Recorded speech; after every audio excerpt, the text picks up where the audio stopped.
ఒకవైపు జగన్మోహన్ రెడ్డి, మరోవైపు జడ శ్రావణ్ కుమార్, ఇద్దరు పోలీస్ డిపార్ట్మెంట్ ని, ఏసీబీ డిపార్ట్మెంట్ ని బాయిలో దూకి సావాలి మీరు అంటూ ఆయన చేస్తున్న కామెంట్లు ఎలా చూడాలంటారు అసలు? ఎందుకంటే మిమ్మల్ని అరెస్ట్ చేయలేదు కదా, అందుకని దూకాల. ఫస్ట్ పాయింట్ ఏంటంటే మిమ్మల్ని అరెస్ట్ చేయలేదు కాబట్టి మీరు బాయిలో దూకాలి. మీ ప్రొటెక్షన్లో ఉండారు కాబట్టి మీరు ఇష్టం వచ్చినట్టు వాగుతున్నారు. వాగండి, ఇన్ని రోజులు వాగుతారు, వాగండి. 20 లక్షల కోట్ల ఎక్కడి నుంచి వచ్చినాయిరా? 20 లక్షల కోట్లు అంటే భారతదేశం మొత్తాన్ని ఎలసేయచ్చు కదా. మరి ముఖ్యమంత్రిగానే ఎందుకుంటాడు నాకైతే అర్థం కావట్లే. 20 లక్షల కోట్లు ఏంటి చెబుతున్నాడు కదా జడా శ్రావణ్ కుమార్, ప్రతి నెల 20 లక్షల కోట్లు వస్తున్నాయంట పాపం చంద్రబాబు నాయుడు గారికి. నాకైతే ఈ మొత్తం నీకే ఇప్పిస్తాగానే ఒకరోజు ఎఫిడేవిట్ అదే నోటరీ రాపించుకుని రాయా, నీ పేరు మీద బదలాయిద్దాం అంటే. ఆంధ్ర రాష్ట్రం మొత్తం బడ్జెట్ కాదు కదా 20 లక్షల కోట్లు. ఆంధ్ర రాష్ట్రం మొత్తం మీద ఆదాయ పన్నే లేదు. అలాంటి 20 లక్షల కోట్లు సంపాదించేవాళ్ళు నాకు ఎక్కడ అర్థం కాల. మరి ఏం మైండ్స్ ఉండయో లేకపోతే ఏముండే అవి మొత్తం ఒకసారి పేపర్ మీద రాసి ప్రెస్కి అమ్మా ఏం నోటీసులు ఇచ్చారో ఏందో. అసలు ఆయన అంటుంది ఏంటంటే, ఆయన అంతా ఉద్దేశం బయట చెబుతుందేమో 961 కోట్లు, ఆయన సంపాదన మాత్రం 20 లక్షల కోట్లు ఉంది అంటున్నాడు కదా ఆయన. అవునా? అరే మాకు తెలియదు, లేకపోతే ఎప్పుడన్నా రాపించుకునేవాళ్ళం కదా. లేదంటే నీకు రాపిస్తారా? నీకు రాపిస్తావరాయా? నువ్వు జడా శ్రావణ్ కుమార్ పెద్ద మనకు ఆ భాష వద్దులే బాబా. రోజుకో పార్టీ మరి వాడి సొంత పార్టీ వాడు పెట్టుకొని వాడి పార్టీ తరపు నుంచి మాట్లాడకుండా వాడంత యదవ సన్నాసి దౌర్భాగ్యుడు ఎవడన్నా ఉంటాడా? నా పార్టీ నా కుటుంబాన్ని నేను పోషించుకోకుండా పక్కడు కుటుంబం పోషిస్తున్నానంటే ఎవడన్నా నమ్ముతారా? అదే అంటారు కదా, అమ్మకు అన్నం పెట్టినాడు పిన్నమ్మకి బంగారు గాజులు చెప్పాడు. ఆయన ప్రజల కోసం 10 కోట్లు ఖర్చు పెట్టాడంట జడా శ్రావణ్ కుమార్ గారు. 10 కోట్లు ఆడి నుంచి వచ్చింది? నీ ఇన్కమ్ ఏందో చూపిస్తున్నాను. నీకు 10 కోట్లు ఖర్చు పెట్టాను ప్రజల శ్రేయస్ కోసం. ఎవడెవడి దగ్గర దెబ్బకొచ్చావు? అదే 5 సీట్లు ఇవ్వండి, సీటుకి 5 కోట్ల కాడికి 170 సీట్లకి ఇవ్వండి అంటే ఎంత వచ్చింది? అది 850 కోట్లు నాకు ఇస్తే నేను మీకు సపోర్ట్ చేస్తానని చెప్పి అలిగెళ్ళిపోయినాడు నువ్వు. అప్పుడు దాకా చంద్రబాబు బాగా రుచి పలికింది, ఇప్పుడు మాత్రం రుచించలేదు. మేము రావయ్యా మా వద్దులే. నీకు వచ్చిన ఓట్లేనా 400 ఓట్లు. నువ్వు పోటీ చేసావు కదా, నీ బతికేందో నీ దౌర్భాగ్యం ఏందో నీకు తెలుసు. నిన్ను నమ్మి ఎవడన్నా కేసు ఇచ్చాడు అనుకో అన్నట్టేయడం ఉంచడం నీకు అలవాటు. ఏ రక మైక్ ఉంది కదా, లేదా సాక్షి ఛానల్ ఉంది కదా అని చెప్పి మాట్లాడటం తప్ప నువ్వు పీకేది కూడా ఏం లేదు. వెనకమాలేమో అంబేద్కర్ బొమ్మ పెట్టుకుంటావు, దాని వెనకమాలేమో ఫ్యాన్ గుర్తేసుకొని తిరుగుతున్నావు. తిరుగునాయన నీకు అంతగా ఉంటే ప్రూఫ్స్ తోరా, అంతేగాని సిబిఐ వాళ్ళు కేసులు నీరు గార్చారు. కేసులు నీరు గార్చింది ఆడినాయన ఎవరు? జగన్మోహన్ రెడ్డి. ఈడీకి జప్తు చేసిన 45,000 కోట్లు. దాని గురించి ఎందుకు మాట్లాడవు? నువ్వు మాట్లాడవచ్చు కదా, ఎందుకు మాట్లాడు? ఇది ఆయన బాగా రుచి ఇంది, బాగా రుచి తక్కువగా ఉంది అందే మాట్లాడతాను. మాట అంటారు ఏందండి? ఆయన పేరు బాగా రుచిగా ఉంది, ఈయన పేరు రుచిగా లేదనమాట. నీకు ఏం మాట్లాడుతున్నాను? జడా శ్రావణ్ కుమార్ మర్చిపోయినా దున్నపోతువా? నీ ఏందంటే అదేమంటే ఒక కార్డు అడ్డం పెడతావు దళితుండని. నీకు ఇచ్చిన పోస్టునే నువ్వు సక్రంగా నెరవేర్చలేదు. ఒక లాయర్గా జాయిన్ అయ్యావు, జడ్జిగా వచ్చావు. నీ ఏం పీకావు? అక్కడ ఎంతమందికి న్యాయం చేసావు, ఎంతమంది పేదలకు నువ్వు సహాయం చేసావు? ముందు అది ఏడు. నీ పార్టీ గురించి నువ్వు ఏడు, అంతేగాని ఎక్కడ పడితే అక్కడ ఎట్ట పడితే అట్ట మాట్లాడితే జనం క్యాబేజీలు లేకపోతే క్యాలీఫ్లవర్లు పెట్టుకోలేదు నా చెవుల్లో. అర్థమవుతుంది నీ బతికేందో నీకు అర్థమవుతుంది. పోలీసులు బట్టలు పొదీసి నిలబెడతాను అంటున్నాడుగా. నీ శాతనైతే రా చూసుకుందాం. ఇక రానే, ఇంకేం లేదు. నీకు శాతనైతే రా. ఎందుకంటే జగన్ భాషనే జడా శ్రావణ్ కుమార్ ఎందుకు వాడుతున్నాడు అనుకోవాలంటారు. ఏముంది, ఏదో ఒక కుక్కకు బిస్కెట్లు వేసినట్టు కాసిన వేసినట్టున్నాడు. ఒక 4 కోట్లు 5 కోట్లు ఇచ్చినట్టున్నాడు. ఆ బులుక్ కోటు తప్పితే రెండో బులుక్ కోటు వాడికి లేదు. ఆ బులుక్ కోటుతోటే వస్తాడు, రోజు దాన్నే ఉతకటం, దాన్నే వేసుకోవటం ఇస్త్రీ చేసి. అది ఆడు బతుకు. ఏం మాట్లాడదాం? అట్లాంటి సన్నాసి వాళ్ళతోటి మాట్లాడలేం కదా.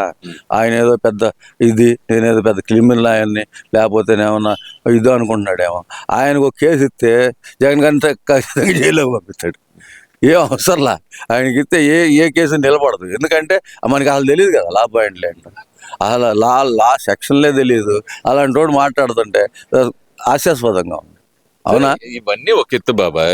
ఏంది షర్మిల గారు బెదిరించి వైఎస్ విజయం గారి చేత లేఖ రాపిచ్చారంట, ఇబ్బంది పెట్టి మరీ లేఖ రాపిచ్చారంట. ఏందంటారు అసలు? అది వాళ్ళు లేఖ రాపిచ్చేది రాసేటప్పుడు ఆమెకు చదువు రాదా?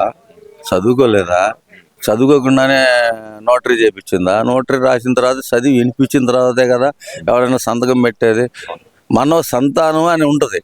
వీళ్ళేంది మనవాళ్ళు అని చెప్పి మార్చేశారు. మనవ సంతానం అంటే ఆడవాళ్ళు కావచ్చు, మగ పిల్లలు కావచ్చు. వీళ్ళకి ఈ లాజిక్ కూడా తెలియకుండా ఆ లేఖలో ఏముందో సరిగా చదవకుండా ఒక్కో రకంగా మాట్లాడతారు.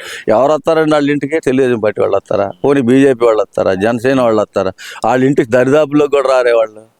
అలాంటిది వీళ్ళు గుడ్డగాలి నెత్తినేయటానికి ఆ బ్యాచ్ ఉండదు, పేటిఎం బ్యాచ్, వాళ్ళు మాట్లాడుతూ ఉంటారు. వీళ్ళిద్దరు షర్మిల విజయమ్మ గారి వెనకమాల ఇద్దరు వెనకమాల చంద్రబాబు నాయుడు గారు ఉండి ఆడిస్తున్న నాటకం ఇది. జగన్మోహన్ రెడ్డి గారిని పొలిటికల్ గా ఎదుర్కోలేక ఫ్యామిలీ పరంగా పొలిటికల్ గా ఆయన మాట్లాడదు కదా ఎప్పుడు. పోలీసులు గొడ్లు కూడా తెస్తాను, లేకపోతేనేమో రఫా ఈ తప్పితే పొలిటికల్ గా ఆయన ఎక్కడన్నా విమర్శించాడా? ఎయ్యన్ రోడ్డు కేసు పెట్టారు. ఓన్లీ మ్యాప్లో ఉన్నదానికే కేసు పెట్టారు వీళ్ళు. మ్యాప్లో ఉన్నది చెల్లుబాటు అయిద్దా? బ్లూ మ్యాప్ కావచ్చు, లేదంటే అప్రూవల్ అయిందా కాలేదా ఏం చూడలేదన్నమాట. మరి జడా శ్రావణ్ కుమార్కి ఇవి కూడా అర్థం కాదా ఎట్ట కేసు వేసారనేది? అని నీరు గారుతున్నారంటే ఏందా నీరు గార్చేది? అధికారం ఉంటే నీరు గారిపోతాయా? నీరు గారిపోవు. అధికారం పోయిన తర్వాత అయినా సరే అధికారం అనేది శాశ్వతం కాదు కదా. ఇవాళ కాదు 10 సంవత్సరాలు 15 సంవత్సరాల తర్వాత కేసులు వేయచ్చు, ఏం కాదు అది. ఇప్పుడు ఎవరికి ఆ అలైన్మెంట్ మూలన ఎవరికి లబ్ధి చేకూరింది, దాంట్లో ఎవరికి నష్టం జరిగింది, ఈ రెండే ఉంటాయి కదా. లబ్ధి చేకూరిన వాళ్ళ పేర్లు, లబ్ధి చేకూరకుండా నష్టపోయిన వాళ్ళ పేర్లు. జగన్ శ్రావణ్ కుమార్ నువ్వు సర్వేకి తిరిగి వచ్చి రాసుకొని అవన్నీ చెప్పు. ఏదో గుడ్డ కాల్చి నూరు ఉంది కదా అని చెప్పి వాగేసి వేసేస్తే సరిపోద్దా? చెయ్యని నేరానికి అది అసలు దానికి సంబంధం లేని, ముఖ్యమంత్రికి సంబంధం లేని మంత్రులకు సంబంధం మంత్రి మీద వేసుకోవాలా? లేదంటే ఐటీ శాఖ మంత్రి స్కిల్ డెవలప్మెంట్ ఎవరి కిందకి వస్తుందండి? ఐటీ శాఖ మంత్రి మీద వేసుకోవాలి. చంద్రబాబు నాయుడు మీద ఎట్టేసావా నువ్వు? బుద్ధి బుర్ర ఉందా నీకు? అంటే సంతకం పెట్ట అంటే ఇప్పుడు సంతకం పెట్టడానికి జగన్మోహన్ రెడ్డి మీద కేసులు వేయచ్చా? చెప్పు. రేపటి నుంచి మాకు ఇదే పనే, 100 కాదు 200 వేస్తాం. నువ్వు మాట్లాడిన మాటలకు కానీ నువ్వు చేసే శాస్త్రాలకు కానీ. నీలాంటి వాళ్ళు ఉండబట్టి ఆడు 151 నుంచి 11 పడిపోయింది. నీలాంటి సన్నాలు ఇంకా ముందు ఉన్నట్టయితే ఆ 11 కూడా వచ్చేవి కదా, వాళ్ళు జరాసేవకుడు కూడా అన్నట్టు ఉన్నట్టు. మరి అట్నే ఉంటుంది. మరి ఏది అందితే చుట్టూ అందకపోతే కాళ్ళు, నీ బతుకది. ఏవై ఫేక్ బతుకులు బతికే కంటే ఎవరన్నా నీళ్ళు లేని బావి చూసి దూకి సావరాదు. నువ్వు చచ్చిపోవాలి ముందు. ఇలాంటి దౌర్భ్యం మాటలు మాట్లాడేవాళ్ళు. ఇవన్నీ కాదు, అసలు అన్న అనే పదానికి కలంకం జగన్మోహన్ రెడ్డి అని చెప్పి వైఎస్ షర్మిల గారు మాట్లాడిన మాట ఎలా చూడాలంటారు? మరి ఆ పేటీఎం మ్యాచ్ వాడు ఎవడో అమెరికాలో కూర్చొని మేకప్లు రాని పచ్చ చీర కట్టుకుంటావు, లేదంటే ఇప్పుడు ఎవరన్నా పెళ్లికి వెళ్ళటానికి వెళ్ళారు, పచ్చ చీర అంటే శుభం కాబట్టి కట్టుకుంటారు. లేకపోతే గడపకు పసుపు రాసావు, నువ్వు టీడీపీ పార్టీకి సపోర్ట్ చేస్తున్నావు అని చెప్పి అసలు నీచాతి నీచమైన అబ్బాయి నేను మాట్లాడటం కూడా అది కరెక్ట్ కాదు. నీచాతి నీచమైన మాటలు.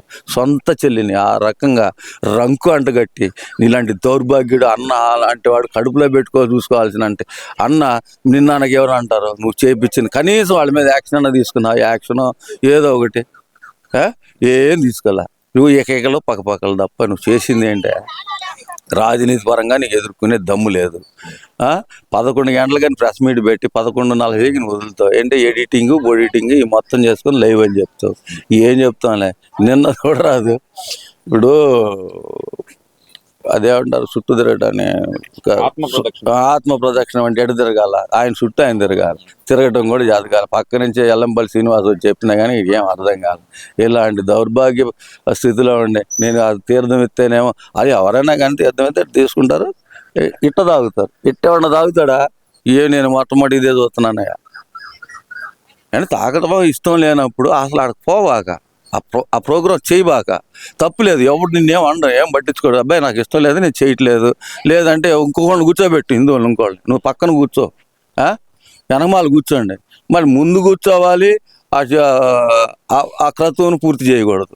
ఏంటో నీ స్ట్రాటజీ ఏంటో నాకు అర్థం కాదు. సరే వీళ్ళందరి సంగతి వదిలేండి. అసలు ఏకంగా చూస్తే కనుక ఏదైతే కనుక మినిస్టర్ ఆర్కే రోజా గారు మాట్లాడిన మాటలు భువనేశ్వర్ గారి గురించి ఎలా చూడాలంటారు? ఏం చూడమంటారండి? మాజీ మంత్రి, బుర్రా బుద్ధి లేని మంత్రి. ఎవరన్నా అంటే ఏడుతుంది, చెప్పుతో కొట్టినట్టు చెప్తే ఏం అంటది, హెరిటేజ్ పాలు వెతుకుతున్నా అని అడుగుతుంది.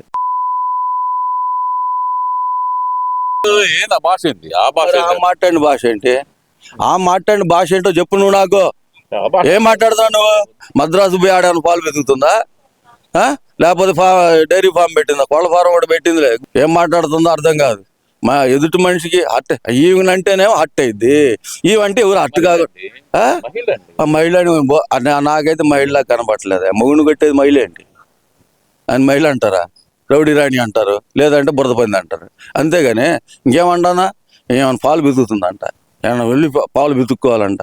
నువ్వేం బితికామ్మా 5 సంవత్సరాలు 2.5 సంవత్సరాలు? కనీసం ఆడుదాం ఆంధ్ర నువ్వు దొబ్బింది ఎంతో అందరికీ తెలుసు. నీవు ఈ పర్యాటక శాఖ మంత్రిగా ఉన్నప్పుడు ఎన్ని బిల్లులు చేపించుకున్నావు అందరికీ తెలుసు. కట్టింది ఒకటి లేదు. ఆడ డిమ్యులేషన్ చేయడానికి కూడా ఏం లేదు. వెళ్ళి చూసుకుంటే ఏముండదు. అదేదో సినిమాలు అంటాడు, నా బోరు పోయిందని అట్టుంటది.